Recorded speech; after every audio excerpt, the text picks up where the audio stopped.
Friends, अब हम start करते हैं chapter number 2, random variable and discrete probability distribution. दोस्तों, इस चैप्टर में यहां पे मैं सिर्फ आपको टेक्निक्स और ट्रिक्स बताऊंगा कि भाई किस तरीके से ये वाले चैप्टर के प्रैक्टिकल क्वेश्चंस को सॉल्व किया जाता है। बेटा, सेकंड चैप्टर के भी सिर्फ 2 पार्ट्स हैं। इस चैप्टर को 2 पार्ट में डिस्ट्रीब्यूट किया जा सकता है। एक है अपना डीपीडी ढूंढना, मतलब कि डिस्क्रीट प्रोबेबिलिटी डिस्ट्रीब्यूशन ढूंढना, और दूसरा जो है वो आपका है बीपीडी, बाइनोमियल प्रोबेबिलिटी डिस्ट्रीब्यूशन। बच्चों, डीपीडी ढूंढना मतलब सिंपल भाषा में अगर मैं बताऊं तो बेटा, जब भी जो आउटकम्स हैं उनकी प्रोबेबिलिटीज को जोड़ दिया जाए, जो भी आउटकम्स हैं उनके प्रोबेबिलिटीज को जोड़ दिया जाए और अगर वो टोटल 1 आता है तो उसको डीपीडी कहा जाता है। एग्जाम्पल के तौर पे, सिक्का उछालो तो हेड आने की पॉसिबिलिटी 1/2, टेल आने की पॉसिबिलिटी 1/2, दोनों को मिलाएंगे आंसर 1 हो जाएगा।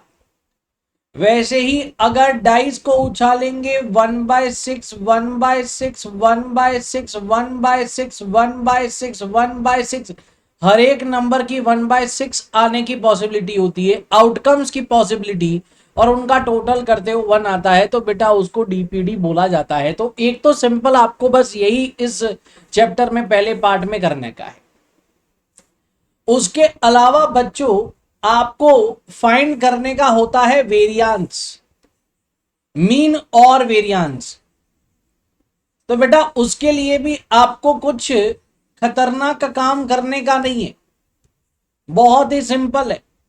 आउटकम्स, उसकी प्रोबेबिलिटी, मान लो 1, 2 हो, प्रोबेबिलिटी 1/2, 1/2 हो, तो इन दोनों का मल्टीप्लीकेशन आप कर लोगे तो बेटा वो तुमको वैल्यू मिल जाएगी, और उस चीज का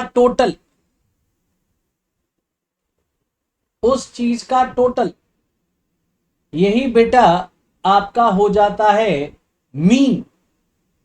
इस तरीके से यहां पे मीन फाइंड किया जाता है, फॉर्मूला है इस चैप्टर का।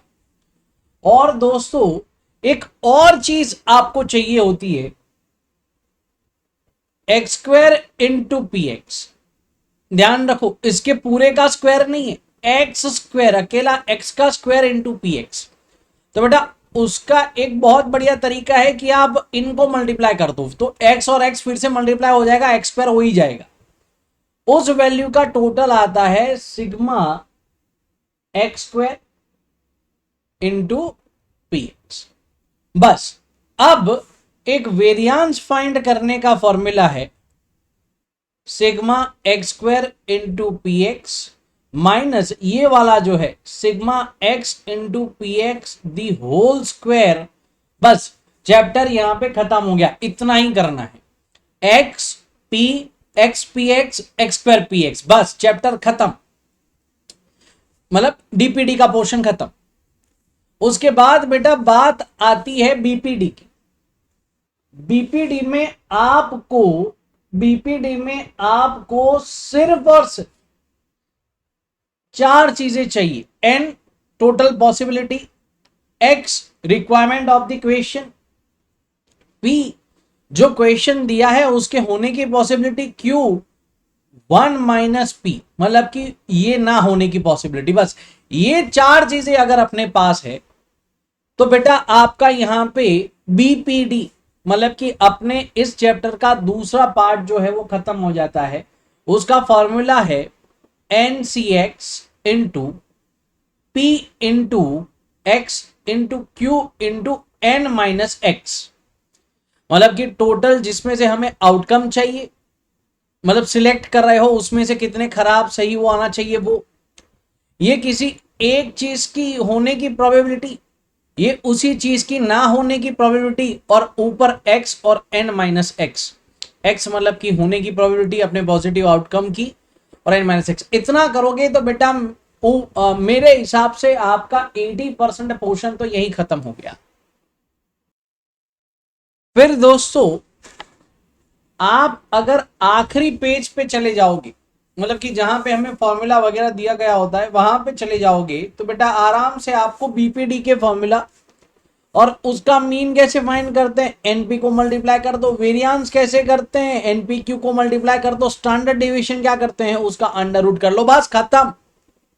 मतलब एक्स पी क्यू एन इतना अगर आपको पता है, और यहां पे तो आपको बस प्रोबेबिलिटीज ही पता होनी चाहिए, सिर्फ प्रोबेबिलिटीज अगर आपको पता है तो बेटा आराम से आप लोग इस चैप्टर को खत्म कर सकते।